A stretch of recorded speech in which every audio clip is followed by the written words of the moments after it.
This is some chocolate. What's up, you guys? I'm just jamming over here. Putting it together. I hope you guys are ready, man. I'm feeling really positive. You know what? Y'all see the Bills hat, right? So I don't know if you guys have heard, but the word is if we have football, God willing, the Bills are about to win the Super Bowl. So it's no big deal. But to be honest, I can't think of anything worse than going to the Super Bowl again and losing. So if that happens, man, so help me God. How's everybody doing out there? How is my audio? How do I sound? How do I look? Is everything on point, kosher, the way it should be? Let's get some people up in this room. And Steve, what's up, man? What's happening, Scarface? You know what? I promised this, man, and we're going to start right here. All right. I got a lot to cover tonight, man. I want to tell you guys a story. I'm going to spin you guys a yarn. And I promise you this. This episode right here is going to inspire you. It's going to inspire you. You might quit your job. All right. Or you might find the courage to take the next step. So I'm going to tell you my story. I know that there's plenty of you guys out there like me that are probably going through some of the same things and or have gone through some of the same things. And we're definitely going to talk. We're going to have fun. And I see people asking me why I shaved my beard because of the BS situation we got going on. You know what else I got going on? Under this Bills hat, I'm actually growing some hair back. And I'm still going bald. I swear, from all the hard parts that I had and all the little designs that I did, it seemed like my hair never grew back right there. I hope that ain't really like the truth there, but I got the thing flipped around here. So, anyways, today's episode. Let me flip this camera back around again because I like it mirrored. All right, this is better. I kind of get a better idea of what's going on over here. So let's check. All right, so the audio is sounding good. OSTER Fast Feeds with the ceramic blade. Check that man out right there. Bam. Ordered the OSTER Fast Feeds with the ceramic blade and the magnetic guards. You can't beat that combo. That is a sick combo. That is enough to get you going and hold you down. And especially if you're not working in the shop yet, or you're on your way to a shop, those will be good all the way. You don't got to worry about no battery dying, no cordless clipper crapping out on you, and no other, things that could come in between. What's up, Carly Boo? Good to see you all. Thank you guys so much for joining me today. And if you noticed the thumbnail, that was Uptown Barbershop. Bam. But how did Uptown Barbershop come about?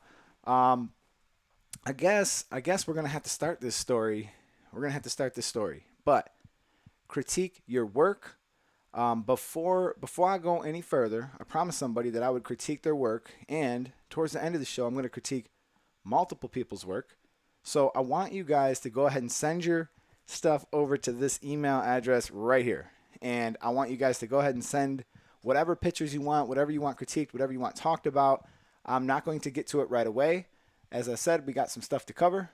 I'm going to turn this mirror off because I noticed that my sheer police was backwards, and I just couldn't have that because sheer police was treating me so good. So before I get any further, I just want to take a minute to thank all my sponsors. And it's kind of hard to believe I even got as many sponsors as I do. It's just kind of crazy. So first and foremost, we got Gamma, Sheer Police, 614 Barber Supply, Bookedin. So Bookedin is a booking service. They're a relatively new one. And just so you guys know, I switched from Booksy to Bookedin. You guys can check out that video, and I definitely got a lot of follow-up information about that. It's been a great switch, and the people of Bookedin are super, super nice. They're really down to earth, and they've been listening to, any of my critiques as far as like what I feel like the software needs. So I'm really interested to see where that booking software goes into the future. I'm excited about some of this new stuff, and want to update you guys on the Sheer Police giveaway plan. All right, we're planning on giving away some dope stuff. All right, but the giveaway plan, we're going to be postponing this until next week. I was talking with Sheer Police, and there was a situation that they had, a little personal situation, and he's actually going to probably come on the channel next week, I believe. And I'll update you guys further through the community tab so we can make sure that we, do that giveaway and we do that thing. So how many people do we got up in the room, and how many thumbs up do we got going on? We got 17 people in the room. Where is everybody at? Usually we're doing much better. All right, you guys. So It doesn't matter how many people are in the room. It just matters that we cover this content. So let's start with the critique. All right. So here we go. This is Manny from Miramar, Florida, and he's dropping some cuts that are clearly being performed in a public bathroom. It looks like. All right. With some lockers. Okay, there's a couple here, so we're gonna go through a couple. And the third one I want to bring up right here. Clearly this edge up is sharp. This guy here, Manny. Let me read what he said, and then I'll get into the critique here.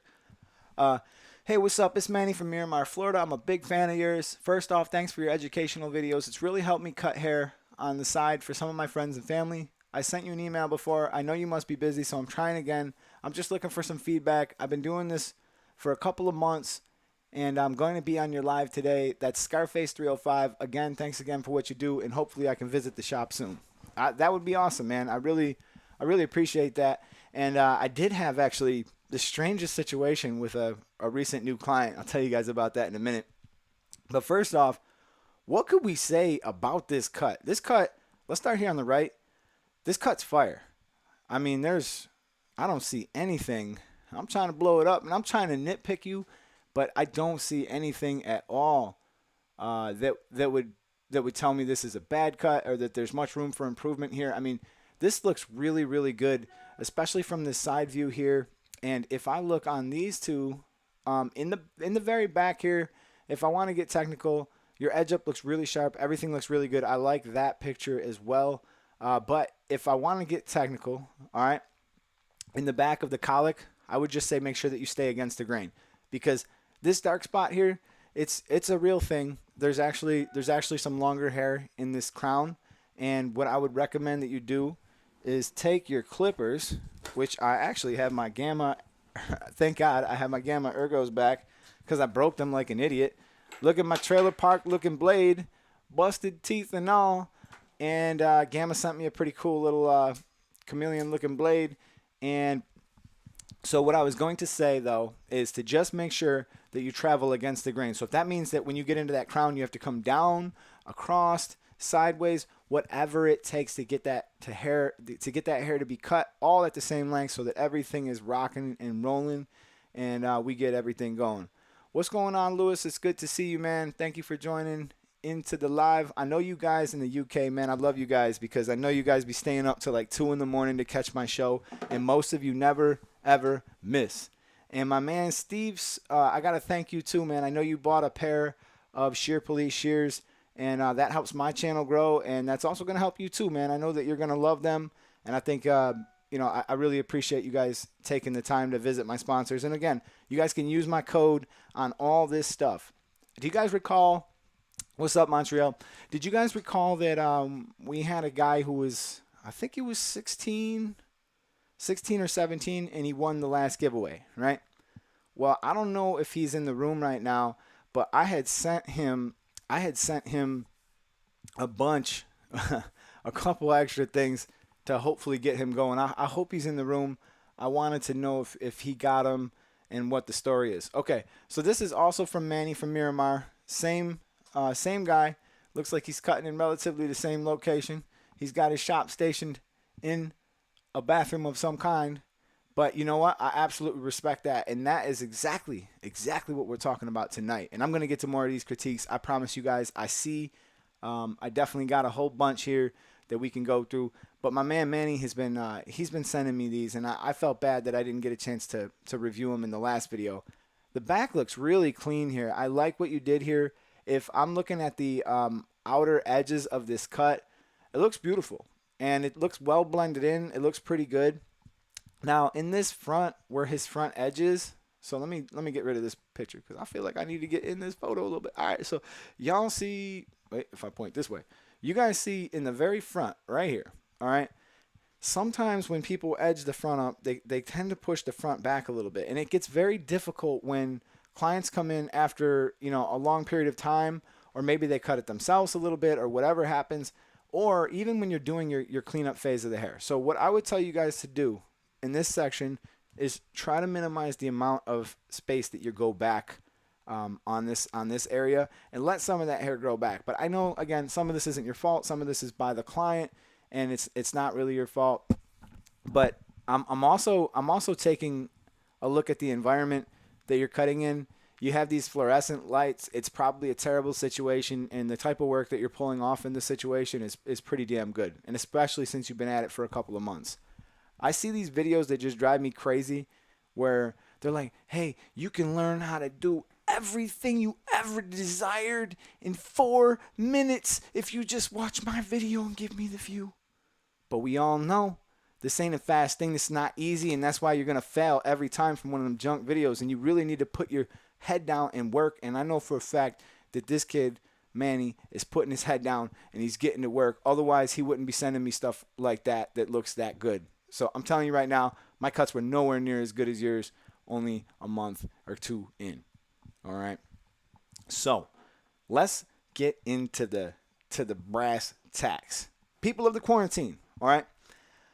I know that a lot of people are still out of their shops right now. I know that a lot of people are struggling financially. I know that a lot of people are going to lose their businesses. I know that a lot of people are going to survive and a lot of people are going to eat during this time.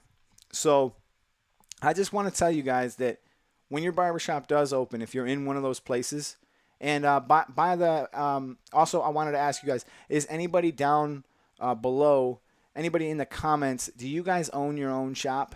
And if you do, please just leave me a comment that says that I own my own shop. And I'm very curious to know this. Okay, so, all right. So when you guys open your shops after quarantine, you are going to be bombarded with people. You are going to be absolutely busy. I mean, this week I made the most money I've ever made in my life in a single week. We also raised the prices, so that helped a little bit. But it is just a week of recuperation that is definitely feeling good after having some time where we weren't cutting as many people. So what I'm basically saying is there's hope coming. There's a little bit of light at the end of the tunnel, and I hope that you guys were able to get the financial help that you needed to survive during this difficult time, and I hope that you hit the ground running into your future when you are able to open your shop. So my people in New York and my people in Cali and my people that are all over these messed up places, Michigan, wherever, I know that you guys are struggling, and I know that there's some light at the end of this tunnel. Because right now, when you guys open your doors, you are going to be bombarded, and you're going to be busier than ever before. So I'm going to tell you one thing. Get your team prepped. Get your team ready, get your team right, and make sure that they're all there, ready to cut, ready to put in them hours, because that's where we're going with this conversation. Why do some people reach their dreams, and why do some people fail? Why do some people give up? Did you give up? Do you justify giving up? Do you come up with ways to justify why you can't leave your situation? Let's start with a story, all right? And this is kind of important for me. This is coming from the heart. I'm going to share something with you guys that I don't think I've ever really shared on this channel. All right, my parents, they come from very humble means. All right, we grew up in a very small house. We had we had a nice thing going, but what I came from was not where I wanted to go. I looked around and I seen both of my parents struggle a little bit financially. I see that they have not done some of the things that I always envisioned wanting to do. And I just knew that I wanted to work hard and I wanted to get further ahead. And I wanted more, right? And I'm telling you guys, at a certain point, when you go to barber school, you come out of barber school, you're going to have it easier than so many people. So many people got to go to work and they got to work an hourly wage. And if you're working for an hourly wage, let's just say you got a good hourly wage. Let's say you're making $20, $30 an hour. $30 an hour is roughly $66,000 a year.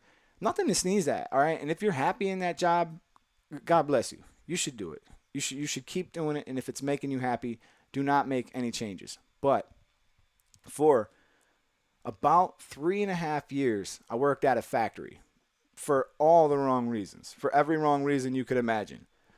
My family, I felt, needed health care.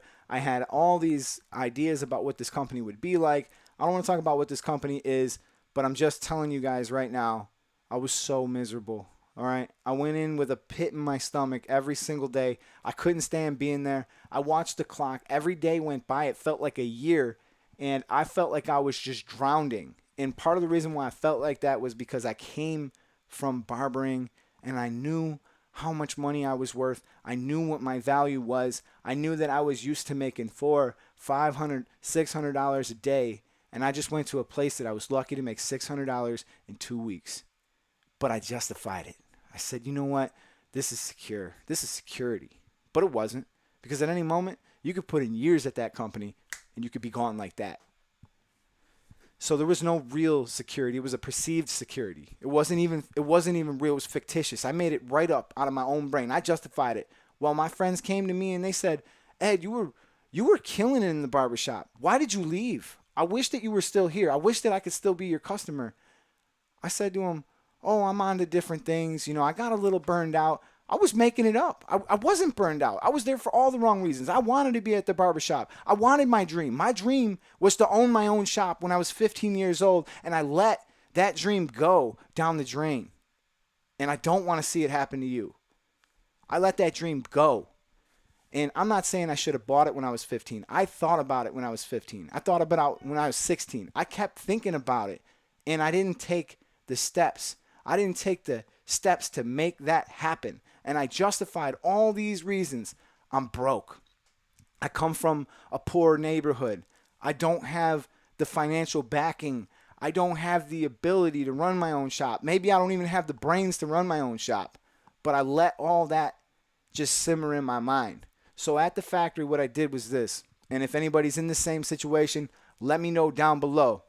How's my man know? All right, I know somebody's watching down here. So anyways, I let so much go on during that time that finally the thing that changed my life forever, unfortunately in this company, you were not able to use a pair of headphones. All right. So even when I was doing this monotonous work, this monotonous labor that was it was brainless, I couldn't even wear headphones to try to distract myself or try to learn something. So I went to eBay and I found a pair of earplugs that looked like earplugs, but they were actually headphones. And I tricked all the managers and everybody to think that I was just wearing earplugs. I'm just protecting my ears. I'm just going to sit here on this line and I'm just going to protect my ears because you know what? It was loud in there. We're spraying air guns. We got machines running. We got a bunch of noise in the air, a bunch of oil and mist in the air. I went home smelling like this every single day. And I started listening to books. I started listening to every business book I could find. From The Richest Man in Babylon, the Rich Dad, Poor Dad, to Think and Grow Rich, to the Grant Cardones, the Sell or Be Solds. I am going to tell you, there was a passage or two in many of these books that stuck with me.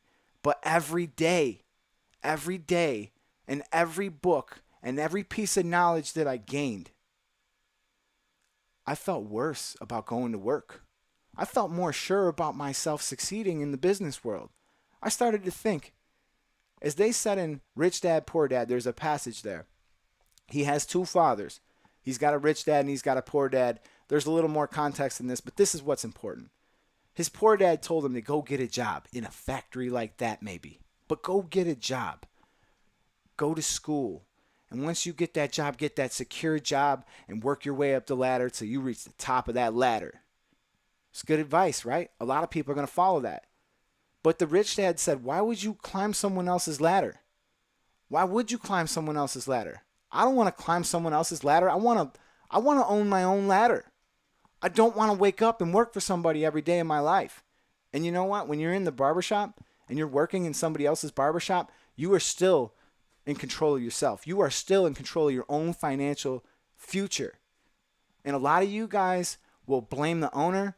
You'll say he's not advertising. You'll say we're not busy enough. You'll say this and you'll say that, and you'll justify all that craziness. You will. But the truth is, you are the one that's responsible for your own financial future. Whether you're just a barber, whether you own the shop, whether you got a suite, whatever you got going on, you are the only one. When you go home in the mirror and you look in the mirror and you say to yourself, why am I not getting them customers? Why am I not getting this money? It's only you. You are the only one that you can blame. Because the truth is, you can do an awful lot more than you think. You can put the video games down. You can put Tinder down. You can put all the going out. You can put the drinking away. You can put all the rabble-rousing down. And you can actually start to educate yourself, read books, find the time to move forward, listen to it in the car, audio books, however you got to do it. But you can fight to get your way out of this prison. because that's really what you're in. If you're working in a factory, or if you're working in a dead-end job, or if you're miserable, you could tell I'm passionate about this. This bothers me. This really bothers me because I went through it. I know what you guys felt. And in a way, probably one of the only reasons I got out was because before the factory, I didn't get trapped in the rat race because I had a taste of what it was like to be free. I knew that I could make it. And I kept going back to that. And I kept thinking, I'm still working at the barbershop on Saturdays, and on Saturday I made more money on Saturday than I made in 2 weeks at that factory in one day. So, with that being said, if you guys want to get yourselves out of this rat race, and if you guys want to own your own shop, I'm going to give you just a little bit of advice that helped get me to the point where I'm owning my own shop, okay? I wanted to own my own shop. I didn't have the money. I didn't let that stop me. I didn't have any of the financial backing that maybe somebody else might have had. I didn't let that stop me. I knew that there's a way to get this done. So, let's talk about some actual ways that you can get your own shop. Number one, you need a clientele. You need to be working harder than anybody in your shop. You need to be first in, you need to be last out, and you need to be the guy that takes people no matter what, and the guy that goes out of his way for the clients so that they can't find this somewhere else. They can go somewhere else, but they won't find this. They could talk to somebody else, but it won't be me. It won't be this. And that's the thing. You got to differentiate yourself. You got to build your clientele. Each client, I want you to think of them like the branch of a tree. You cut Joe's hair. Turns out Joe's got 2 brothers. You made an impression on Joe, and now you got 3 clients. Well, guess what? Joe's brother's got 3 friends. And it's just going to grow and grow and grow until you got your clientele. It's not that hard. It's hard work. It's dedication. It's not, oh, you know what? It's 3 o'clock, man. I don't got nobody else on the books. I know I'm supposed to stay here till 6, but, man, I want to go home and play Call of Duty. Like, wake up, dude. How are you going to own your own shop when you do this kind of stuff? You got to be the one to put in the work. I'm not saying you can't have fun after you put in the work, but if you just get out of barber school, and you've been out of barber school for 2 years, and you're not booked solid, you got no one to blame but yourself, all right? The shop has nothing to do with it. The people that you're around, they got nothing to do with it. The music that they play in the shop, that's got nothing to do with it. You have control of how you conduct business in your chair, regardless of where you work. And you can grow your own clientele. But that's not what I'm here to talk about. Let's talk about actual practical ways that you can own a shop when you don't have any money. And I'll tell you, because I did it myself. And I'm going to open up about it right now. All right? I found a shop that was for sale. I didn't have enough money, but the person who was selling the shop still had a desire to work at the shop. So I knew that I had a little bit of leverage there. I could offer him to stay working. He could work for free.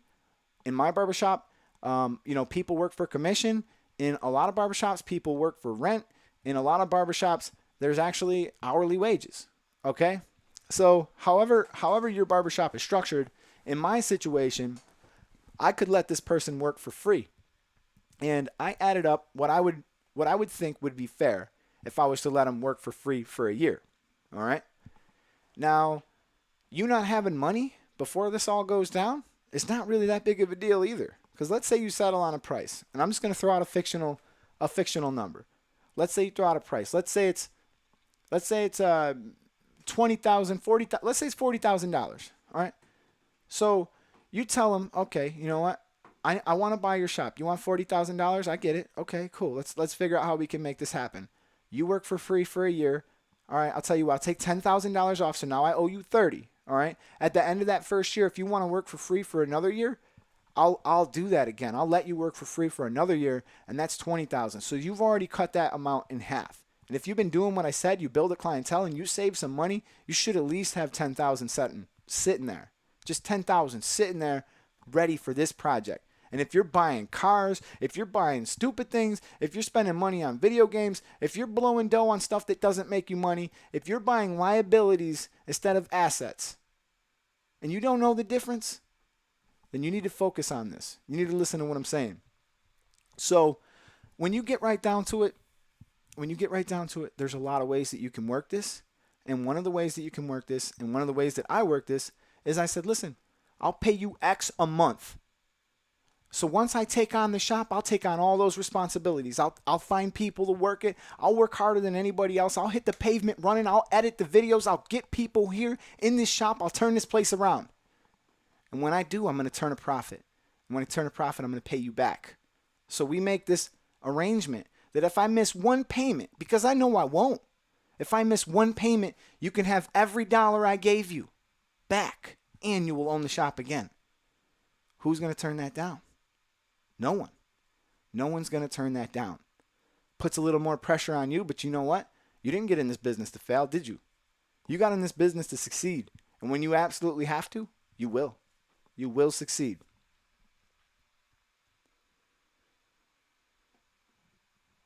That's exactly what I'm talking about. So, in this case, a lot of people who sell their shops, still desire to work at their shops. A lot of times, these people aren't ready to get out. They're just ready to get the responsibility off of their back. They just want to go back to being a barber again, where things are just easy and you don't have the stress of a bunch of things going on. They just want to actually get the value or the perceived value that they got when they put their heart and soul into that business, when they put their love into that business, when they built that business, when they were there working harder than anybody else. And then you have young kids that you hire that will come in and try to dump on you for being busy. Why does every customer wait for him? Why is this? Why is that? Because he put in his time and you didn't. Because you're impatient. You're impatient. And you when you did 20 haircuts, you were beat. So you just went home and you didn't even hand out any cards. You didn't even put a game plan in place so that you could continue to grow because you ate today. So you ate today, so you think, I don't need to worry about tomorrow. I ate today. I made $500. I'm cool. If I make nothing tomorrow, I'm cool. No, you're not. That's the wrong mentality. When you're growing, you need to set rules in place for yourself. You say, look, I don't care what happened today. My goal is to hand 10 cards out a day. My goal is to reach out to some people on the social media. My goal is to make sure I'm posting and make sure I'm doing things that are bringing this clientele in. And if I am doing that every day, there's no way that you're going to fail. Not a single possibility that you're going to fail. All right? So my man Steve, he writes, thanks. I really wish I'd done this years ago, but I got stuck in a dead-end job. And that's the truth right there. That is the truth right there. And that happens to so many of us. And you know what? It's very possible that it almost happened to me. But if it wasn't for those books, if it wasn't for when I read the books, part of it made me feel like I would be making a huge mistake if I didn't take the next step. Oh, and let me tell you the end of the story. I didn't even get to that. So at the factory, my work ethic began to go down. I wasn't in love with what I was doing. I was miserable. And it wasn't the factory's fault. I'm not going to blame the management. I'm not going to blame the company. I'm not going to blame anybody but myself. It was my fault. It was me. Because I wanted better for myself. This wasn't it. And there was no way that I could perform at any kind of level for them, knowing that everything I do for them is a step away from myself. Every year I spend here is another year that I didn't work on my own dream and that I climbed someone else's ladder that in the end is not going to be mine. And a lot of the other things too that revolved around in my brain that kept me there, most of it was just lies. So my work ethic began to slack and I actually got fired.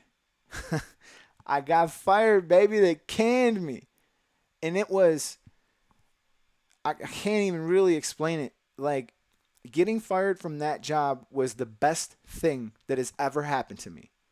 I felt the weight of 1,000 pounds just fly off my shoulders. I felt everything. I actually rode my dirt bike to work that day. I got on my dirt bike. The breeze hit me. I rode away and I realized I never got to come back here again. I'm free to do what I want to do. And all the lists that I made while I worked, because I hated working, so I just made lists and I made plans and I made marketing plans and I researched real estate and I looked for shops that were for sale. All this stuff. I made myself a blueprint. All that time I spent miserable, I was making lists. I was writing notes down. I was planning on bringing my YouTube channel back. I gave up on my YouTube channel for 3 years. I did not post a video. And when I came back, there were 6,000 subscribers. That was roughly, I want to say 2.5 to 3 years ago. And we went from 6,000 to 70,000. Because part of my plan of attack, part of my blueprints, I was gonna up my game teaching. I was gonna teach better than anybody else. I don't care that other people are getting more views. I care about the value of what I'm talking about. That's why my tutorials are 17, 18, 20 minutes long. That's why I take it to the board and I explain everything, because I'm talking to myself. I'm not talking to you. I'm talking to myself. I'm talking to the person that didn't understand what I do know. Now, that's what I'm talking to. So when I make these tutorials and I do all these things, I'm trying to give you the game. I'm trying to give you everything I can in these videos. And I'm trying to give you everything I can on these lives as well. So I got fired, and one of the weirdest things was I just went to the golf course and I played around the golf by myself.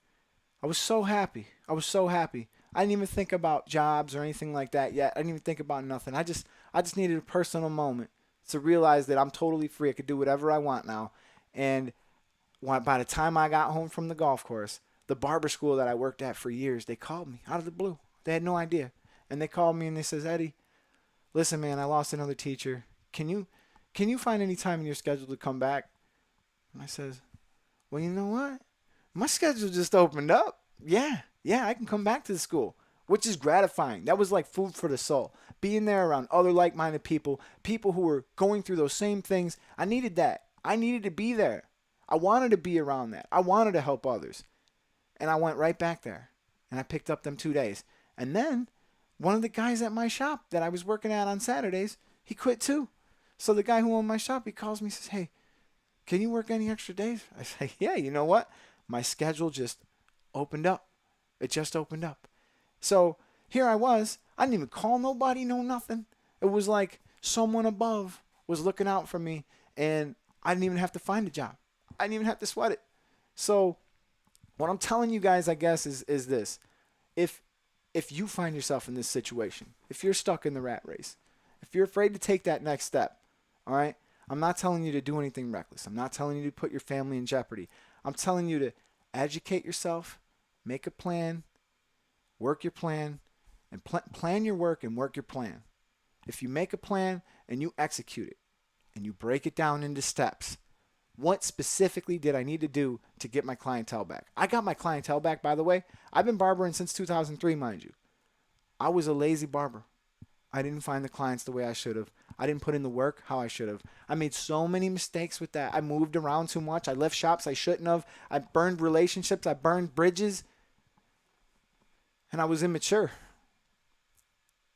But now I see all that clear from a distance like it was somebody else. And I wish I could go back to that young kid. And I wish I could go back to that person who had so many things going for him and say, listen, brother, I know you're only 18. Stop doing this. Stop doing that. Focus, focus, focus. Get your paper right. Don't be like your parents. Don't be like the other people in your neighborhood. Don't be like all the people that you see around that you kind of look up to. Don't look up to that. Look up to business leaders. Look up to that. That's what I wish I would have told myself. And I know that there's somebody in here. I know that there's somebody in here that this is going to reach home to. And that's why I felt like I couldn't wait for this episode. I couldn't wait to talk like this and to give you guys this, because there's so many opportunities for you guys right now, and it's inside and outside of barbering, and this doesn't have to apply to barbering at all. If you guys feel like you want to do something else with your life, go to what makes you feel whatever you're passionate about, because you will not succeed in a business that you're not passionate about. I talk to too many kids who are going to college and they have no plan. They have no plan at all. I asked the kid today, what are you going to do when you get out of college? I'm going to go into business. Well, what business are you going to go into? Oh, I'd like to situate myself in business. I know what he means. He wants to make money without putting in work. That's really what he wants to do. And I don't blame him. You know, he looks around on YouTube. He sees people getting money, but he doesn't see the work that we put in. He doesn't see the 10 years of editing. He doesn't see me sitting behind this desk, cut, copy, paste, ripple, delete, write down, do this, do that, tag this video, put this up, feel this disappointment, feel this elation. He doesn't see all that went on behind the scenes. A lot of people see the tip of the iceberg when it comes to success. They see the tip of the iceberg. They didn't see all the work, the groundwork, the dedication, the printing of the cards, the handing them out, the courage that it took to overcome their anxieties about reaching out to people, about talking to people, about standing behind the chair, standing up for yourself, and living on your feet instead of living on your knees. So, anyways, I'm starting to feel like a preacher here. I just had to get that off my chest. So that's really how Uptown Barbershop came to be. And as a matter of fact, I found that I was able to do everything I wanted to do without practically any money. And I was able to buy my shop, and I was able to start my dream, and then I was able to build my team. And building your team is one of the probably the most difficult parts about this, is because I did it, right? And I want to explain how I did it to other people. And when I try to explain myself to other people, sometimes I get frustrated. And this is a phenomenon that happens to people who work out. And when you work out really hard, you start eating well, you start taking care of yourself, start taking care of your body, right? You start looking at people who are not taking care of your body, and it makes you sick. You see somebody going and eating food that they shouldn't. You see somebody not exercising, and it makes you sick. And it's the same thing that happens to you. When you hustle harder than everybody else, you start to look around and you're like, why is he leaving early? Why is he showing up late? Why isn't he taking that client? Why is he throwing away money? I sat in his shop and I waited for money to walk in and nothing came. Finally, it's all coming to me. I'm going to turn it away now? Nah, I'm not going to turn it away now. And I don't want you to do it either. And that's what I'm trying to say. Don't turn it away. Whatever you can do to accommodate them customers, have a smile on that phone when you answer it, even when you're booked solid. Don't say, nah, man, I can't do it today, man. No, say, listen, I really want to do it today. I really want to do it today, but I can't. I'm so busy. I gave away my lunch. I came in early. I stayed late. Thank you for the super chat. Let's hit the horn. Boom. Okay, I don't know if that horn actually went off. I didn't hear it. So, anyways, I really appreciate you guys. I really appreciate the super chats and stuff, man. That's awesome. As a matter of fact, this last month was by far, without anything close, my best month on YouTube. I think starting these lives has really helped. It's helped to give me an outlet to still teach, to still get some of this off my chest, and it's been awesome to have this ability now. When I was a nobody, like when I didn't have any followers, and I was upset with a clipper or a company or a thing, I had no recourse. But now, like, I can talk to people who own these companies. They answer my calls. You know, I have people on speed dial. I can call. I know speed dial is not a real thing, but I have people who email me from different companies. Like, what could we do to make you do this? What could we do to make like if they, you know what I mean? Like if I was just sitting, Ed from Niagara Falls decided to be just like the rest of my friends and just decided to give up and justify all that bad behavior and not get a future, I wouldn't have had that, you know. And if I could do it, man, there's nothing different about me than there is about you. We're all the same. And there's a quote. I'm not sure who wrote it, but I feel like it's relevant. And it says, "Your time is limited, so don't waste it living someone else's life." All right, you guys. What do you guys think? What do you guys think about that? I'm opening this up to all your questions. And Isabella, I sent out your shears a few days ago, so you should be getting your shears in the mail any day. And IB Mac, what up? That's awesome, Eddie. I try to instill this message in people every day at work. Everyone has that moment one day where they wish they can go back and do things differently, and that's absolutely true. That's exactly who I'm trying to talk to. I'm trying to talk to me. I'm trying to talk to me at age 18, at age 19, when I had all this time. Imagine if I would have learned about YouTube. If I'd have had 1 million subscribers right now. But you know, the good news is I know about it now. I know what to do. But hopefully I can inspire others to not make them same mistakes. All right. So let's get some critiques going. You guys ready? Let's get some critiques going. Let's end this on a positive note. Like I'm saying, that's how Uptown Barbershop came to be. I always wanted to tell this story, and I never did. And I hope that somebody out there, feels me. And I hope that you can plan your work and work your plan start making lists, start writing things down, listen to audiobooks in the car. If anybody wants me to, I'm more than happy to post on my community tab and just tell you guys anytime I pick up something, good to read. And for the rest of you guys, some of you know, I have a filming company now.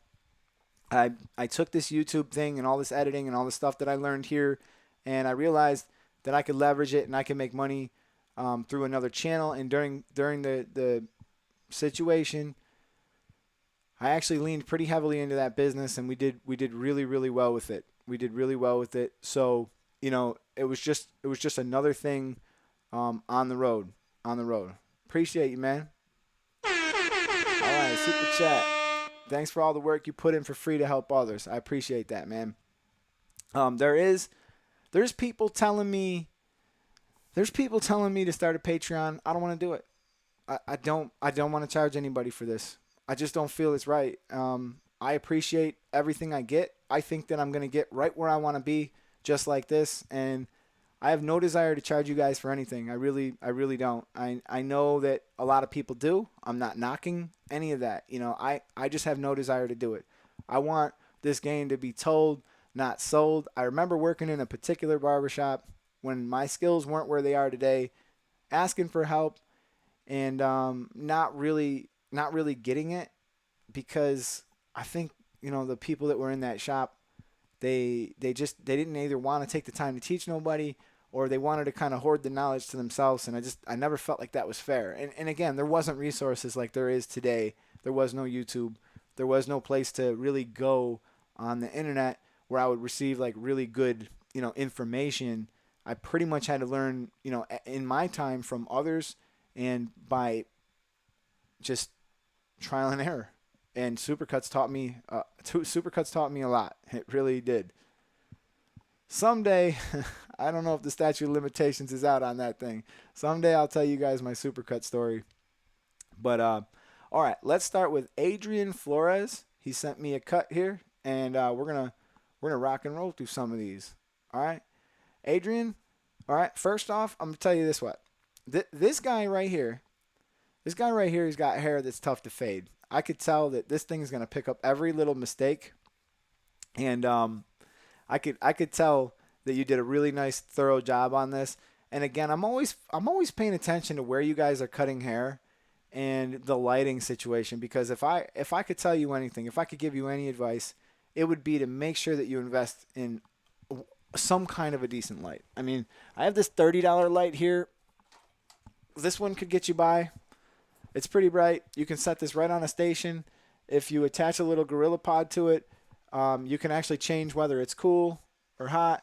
And the cool thing about this one is I think it's actually a little bit better than my station light. Let's make myself look menacing. Where were you on the night of January 21st?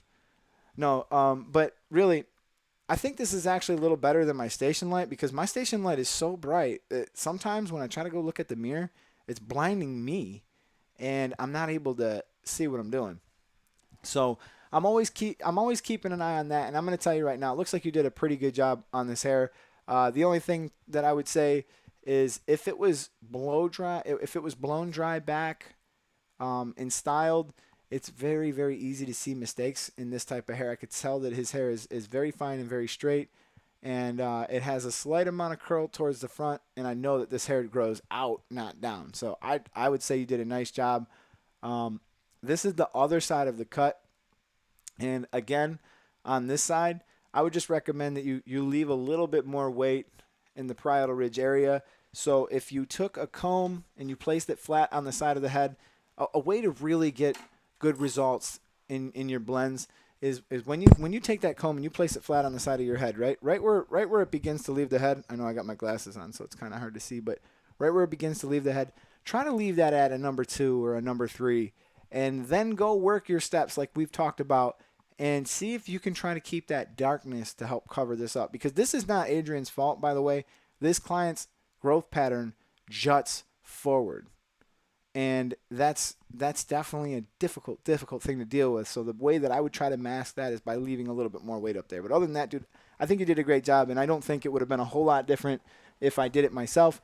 But The only other thing I would say is using your clipper over comb in the back, you could see there's just that one little hair that's just sticking out. I'm not sure if you could see my mouse, but if we look at his occipital bone and just follow it up just a tiny bit, you see just a little bit. You can email your cuts to boom, right there. You can email your cuts to masterprimetime@gmail, and I'm gonna go through a couple more, and we'll get to it.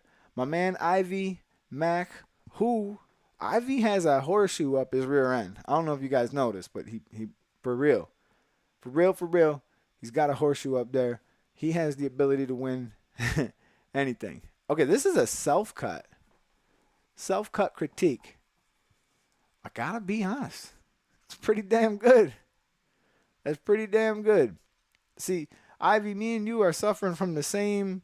We getting that little island thing going on back here, brother. We getting a little bit, getting a little bit sparse up here, but it don't look like it. And I think he did a really nice job on the mustache too, and the beard looks pretty nice too.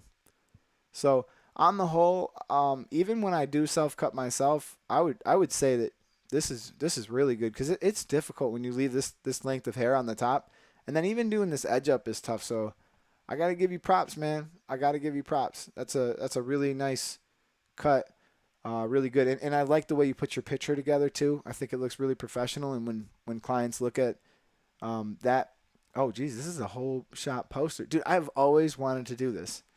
Oh, how about this? Look at this. Hi, Eddie. This is Giovanni. Because of you, I quit my job and started barber school. I was only 3 months in when the school closed because of all this craziness. I appreciate all your work. Oh, dude, that's so cool. I'm happy for you, bro. I'm happy that you got the courage. And you know what? I was concerned for you guys who just started because of this epidemic, but I'm not concerned for you guys anymore because, like I told you guys, I made more money in the shop this week than I've ever made in my life. And I think it's nearly double. And the truth is, when you guys get to the shop, you're going to kill it. You're going to kill it. And if you keep what I said in mind, you make that service something special, which clearly you do. I mean, look at this. You've only been doing this for 3 months. Look at this cut on the top. This kid's hair it looks great. It looks great. Looks like he's using some enhancements in the beard. That looks great. It doesn't look overdone. I'm looking at picture number 3 on the top. We got my man with the eyebrow slash. Fade looks dope. Love it. We got the hard part. I mean, this is some showcase work. This is a really nice, well done thing that you can use to show off your customers what you can do. I think that anybody who looks at an advertisement like this, or a photo like this, or a barber's work like this, can feel very comfortable that they're dealing with somebody who's putting in the work. Those are blurry. Those are some blurry cuts. Lewis, my man Lewis, we got a before and after. I love when you guys send the befores because this makes me happy. I mean, look at this kid. This is wolf territory. You know what? Speaking of wolves, I got to show you guys. I got a new dog and I named him Lobo. You guys want to see my new dog? Let me show you him in a second. But this dude's wolfing. He gave up caring about himself. He stopped going outside. He's probably, but then he seen my man Lewis. And Lewis came through and Lewis says, listen, man, I'm going to hit you with the medicine. And he hits him with this. Bam. That's so much better. Let me bring this before picture back in too, just so we could see. Is this the same guy? Is it the same guy? It is the same guy. All right. So it looks like Lewis hit him with about a 2 on the back and sides. Little scissors on top. We got a little part going on. And we got a couple things we can definitely help Lewis out with. Let me get this other picture, and we'll drop it into the back. Oop. I think I just saved one to my desktop, man. All right. So this picture here, this is perfect. All right. So this is what I would say for anybody with this type of hair. What I would say is this. We definitely want to try to get the sideburns a little bit shorter. So like whether you use the number 2, I would come back with a 1. And maybe even a half open, especially just in the sideburn area because it would just make it look a little bit nicer. But especially in the nape, I would definitely taper this a little bit more because I bet you went over and over this a few times to make this line straight. And there's still long hair sticking out, which is making it difficult for that line to look perfectly straight, right?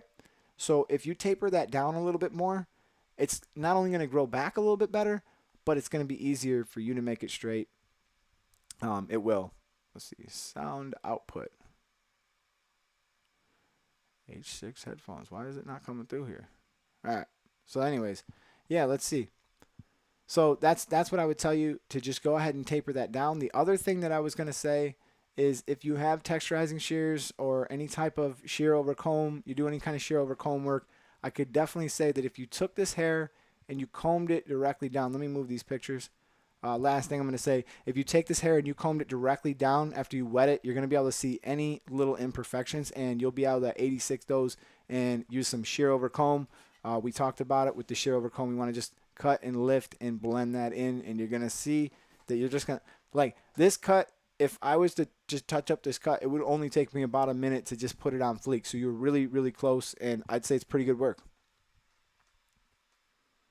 Okay, let's go, Steve. Oh, dude. Steve-O. I'm going to tell you, I spent a lot of time on mannequins, okay? And there's nothing easy about fading these damn mannequins, because their hair is awful. It's awful. I mean, it's just, they don't have enough hair.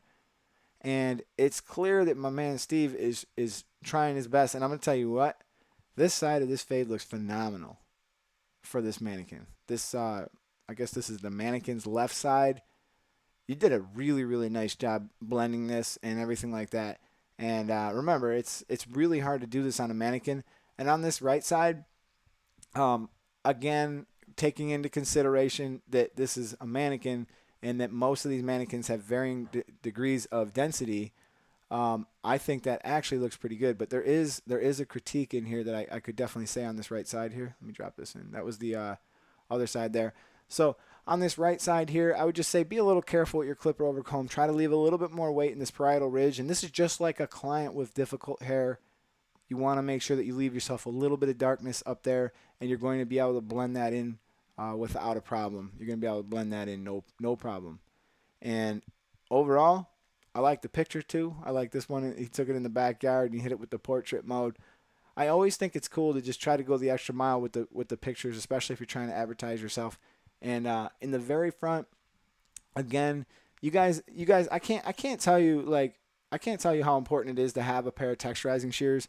I have my pair right here, and if anybody's here and they don't know what I'm talking about, I'll just show you real quick. All right, here we go. These are the NTX ones that they just sent me from Shear Police. But if you look, these are really, really fine. They're very close together. And if Steve had this, these texturizing shears, he could use these for shear over comb, and you're not going to make mistakes like this. And even if you do make a mistake like this, it's just texture. You're not going to hurt nothing. You're not going to hurt nothing. It's going to be cool. So get yourself a pair of fine texturizing shears. You don't have to get the same ones that I got. There's plenty of great ones out there. But if you do wind up getting the Shear Police ones, you're going to fall in love with them. And if you use my code, you'll get like 10% off too. So code Eddie. But absolutely, let's go on to the next one. Steve, my man, I always appreciate you guys for tuning in. Now, this setup I like. I like your garage, but I don't know how you keep it so clean. I'm so jealous of the cleanliness of this shop and this garage shop garage. And I love it, man. Where do you live, Devin? This is Devin. I'm just curious because it looks like it's awfully nice there. And you have your Barber case and all your stuff. This is the before picture. Obviously, I'm like admiring his garage because my garage is such a mess. My kids just destroy it. It's terrible. And here is our after photo. Let's see if I can zoom in a little bit because I want to critique him, but I feel like it's a little far away. But I think I could already tell the best way to help you, Devin, would be to tell you maybe begin your fade. Let me close this so you guys can see what I'm talking about. All right, so where your sideburn hooks in the C cups here, maybe put your initial line in, somewhere a little bit probably lower, and drop it down in the back some, because you can see at the back of his head towards the top. If I bring this photo back in, the back of his head towards the top, you can see that the blend gets a little sparse just in that area, and you would have had some weight in there to help cover that up, to help hide that. But that's just me nitpicking, man. I mean, this is not a bad cut at all. This is a cut that I think a lot of us have done many times, and I think that's a pretty clean cut. Clean cut. All right, let's see here. I love this comment, man. Thank you. Hi, Eddie. I'm moving to Southwest Florida in July. I'll be attending barber school once it resumes. Your videos keep my desire to learn very high, and I get a lot from them. I appreciate you guys. And just so you guys know, the barber school that I worked at, they switched to a virtual learning, and they're getting hours virtually. It's really actually very cool. I'm so happy that some of this red tape that has been lifted, and this is across the board. I mean, telehealth, you don't have to go to your doctor for stupid things anymore. You can just deal with it over the phone. Some of this is good, and one of the cool things is you can get a lot of your work done for barber school right from your home. So you're actually going to get hours for logging in and working from your house. Now, some of this is good and some of this is bad. I mean, I think as a teacher, I would want to be there with you. I want to walk you through it. But on the other hand, if you're working a full-time job and you're trying to go to barber school, then by all means, this is actually a good thing. And this is not going to last forever, you guys. We're going to be back to work probably sooner than later, probably sooner than you expect to be. And I am sure, as I was before, the barber business has weathered everything that I've ever seen it thrown at. All right, you guys ready to see Lobo? You guys ready to see my little dog? I want to show you guys this so bad. So check him out.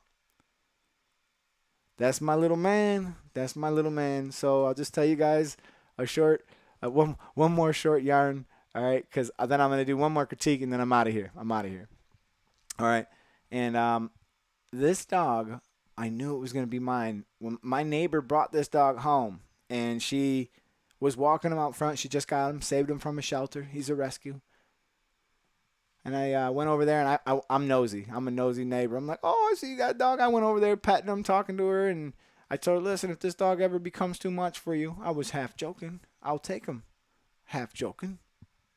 But something told me, like inside, I knew that this dog was going to be mine somehow, but I left it alone. Well, about 2 weeks went by, and then I go and I park my truck. This is 3 days ago. I parked my truck. My neighbor's outside. She looks all disheveled. She's walking the dog. She looks over at me. I look at her, and I knew she was going to ask me. I get out of the truck. She goes, hey, Ed, can I talk to you for a second? She calls me over, and she's like, were you serious when you said you might consider taking this dog? I said, yeah, Michelle, I'll give you whatever you paid for it. I'll take him to the vet, do whatever I got to do. And I fell in love with the little guy, and I pulled out the money. I gave it to her on the spot. I walked it in, and I just surprised my wife. I was like, hey, this is the new dog. My wife's like, what? And I was like, no, this is our dog now. So that's my little man, Lobo. And for those of you guys who don't know, Lobo means wolf in Spanish. I just thought it'd be kind of cool. But I was reading earlier that it also could mean in slang. Now, I'm not Spanish, and I don't know Spanish. I know some, but it also can mean sexy beast, which I gotta think that he's probably gonna grow into a sexy beast for some of these. All right, so let's see here. We got one more. This is the Marinator 47. Do you cook or something? Your name is the Marinator? That sounds real serious. All right, let's start this off with the back picture. Just because this came in order. And yeah, let's talk about the back for a second, because there's some critiques that we can make on the sides for sure. Now in the back, I'm going to tell you the same thing. Which in the back it looks like good clean work. It looks like your blend is smooth. I don't see my eye is not being drawn to any particular thing, other than the fact that this is a Craftsman like cape or somehow. Like I didn't even know Craftsman does this. But besides the point, in the back where this hair is swirling, you guys need to keep in mind that you want to stay against the grain. Move against the grain, okay? And when you move against the grain, you'll just knock this little bit out that would make this a little bit smoother, or using your shear over comb method or some texturizing shears definitely could ease that up. But here's where the critique can really come in for the Marinator. On the side. All right, we got some issues here on the side. Let me see. Actually, this picture is not that bad. Let me show you the other. This is the same side. All right, see if I can make that a little bigger. I can't. All right, so I can tell what happened here, and I think you did an excellent job, by the way, of removing the skin line. There is no skin line. It looks really smooth. The problems begin when we get a little bit above the skin line, and this is not hard to fix. This is a simple fade trapping. So probably what happened is you may have gotten lost while you were working this blend. By the way, who is it in the chat room? What's your name? I'll put your comment up. So it looks like you may have gotten lost during your blend, and what I would tell you to do is to trap your fade in between the two spots. So you know at your open taper and closed half guard, you know that was about the bottom of where the mistake started, and you know that the top you did was about a number 2, so you could start with a 1 1/2 open. So now you've trapped your mistake in between half guard closed and 1 1/2 open. So 1 1/2 open, 1 1/2 closed. See how that does it? Put your 1 on, open it, close it. That should probably get rid of most of your problems. And if you have to, open your half guard up, and you'll just trap that fade, and you'll smooth some of that out. And again, some of this gray hair, it can be difficult. Yep, that's exactly what I was thinking. 1 open. Some of this gray hair definitely can be difficult to see, and it looks like you're using a good light source. So that's another thing here. And the beard, the only pet peeve I got about the beard is I like to see a curve in it. It's just a personal preference. It doesn't mean that you have to do it. It's just a personal preference of mine. Is I like to see a little bit more curve in the beard, but you blended that side into pretty decent too. So other than that, I would say that you're on the right track, buddy. You were like probably 3 or 4 minutes worth of work away from that being a really flawless cut that I would have had nothing to say about it. So I hope that this video finds you well. I hope that it leads you to find the courage to improve your situation. I hope that at least you start putting a plan in place and try to move yourself towards some financial freedom. And if anybody out there is thinking about starting a YouTube channel, it's something that I've talked about in the barbershop a lot, because there's been a lot of people expressing interest in starting their YouTube channels, and there is literally so much advice that I could give myself about that, just the mistakes that I made, the algorithms, the different ins and the outs. And I'm going to tell you right now that there's somebody who's about to become a millionaire, who's starting a barber, who's starting a barber channel, or who's starting any channel. It could be starting any channel. Whatever you're passionate about, man. If you guys desire to start a channel, you really should. It's a grind. It's a slog. It'll take you a while, but at the end of the road, if you hustle hard and you provide value, you can grow. I'm just a normal guy like you. I was in the same position as you are. Even if you are completely, you don't even understand the most basic level of editing, it doesn't matter. Taking action and getting things rolling and getting things started is just the best way to go. So make a plan. And if you guys want me to start doing some videos on that stuff, well, whether you want me to or not, I'm definitely going to be bringing in some of my cameras and some of my editing techniques. I'll show you guys how I was able to make a lot of money during the quarantine, how I tracked down some pretty big jobs and get paid and get to use my cameras and express my other interests, because part of this YouTube channel was teaching about hair cutting and stuff like that. And at that time, that was the main thing that I was trying to accomplish. But in the inner workings of bringing that information to you guys, I had to learn how to edit. I had to learn what cameras to buy. I had to learn where to put them. And then that taught me that, you know what, why can't I start a film company? Why can't I do this for somebody else and charge them? And I felt like I could do better work than a lot of these guys who were doing it. So I experimented with that, and I have found some serious success and started an official company and did an official thing. So it was kind of something that I would also like to inspire you guys. Oh, he put up some videos on the YouTube channel. That's what's up, man. I'm gonna definitely sub to you guys. I'm definitely gonna sub. I'll tell you guys right now, I am not afraid to hit that subscribe button. I'm not afraid to hit that bell, and I'm not afraid to hit that like button for any of you guys. I do it all the time. I always try to drop a comment anytime a person puts up a video that helps me or helps me to understand something. That's exactly what I do. This is let me show you guys this. This is the thing that I worked on. I created this from scratch through the help of another YouTuber, and I thanked him generously. But I worked on this for a long time. So check this out.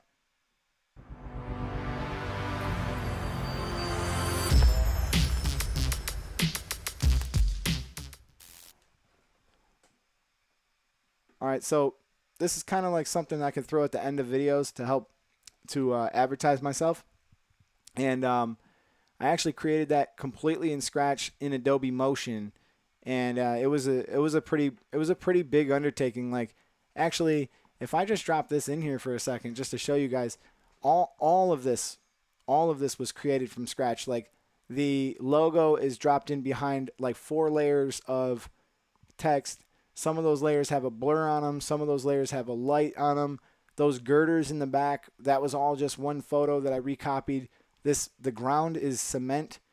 The cement was literally just a picture of some cracked cement that I tipped down, and those puddles were from somebody photoed up some puddles, and I was able to actually use that and get that reflection. Oh shoot, I got 2 of myself. Let's get rid of one. So, you know, that's the kind of stuff that really just, you know, geeks me out. Yeah, dude, Steve, I've been following you. I've been following you on Instagram. I'll check right now. I'll look right now. Prove that I'm following you. Hold up, Steve. So I'll hold over to Instagram real quick. I'll haul butt over to Instagram real quick. Check out my man Steve, the Potato Man, the man with the plan. And I actually was watching a live from one of my customers today. He did awesome, man. He's called The Real Felipe. He's got access to some crazy people. He's really doing some cool stuff. All right, let's see here.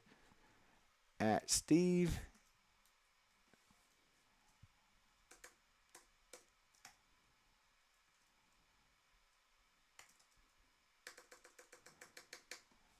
Boom.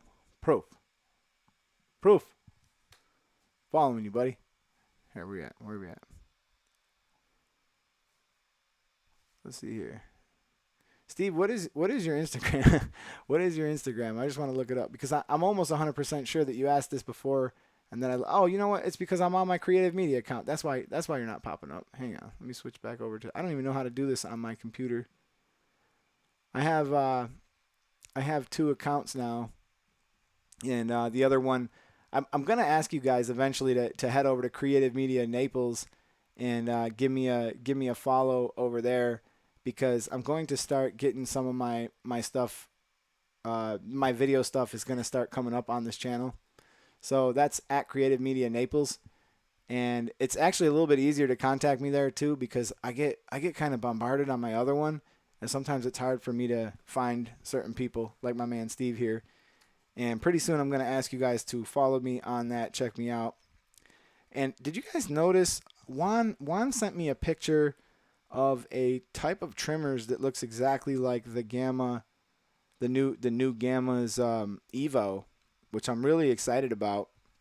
And it looks like there's a copycat out there, and I don't know much about it.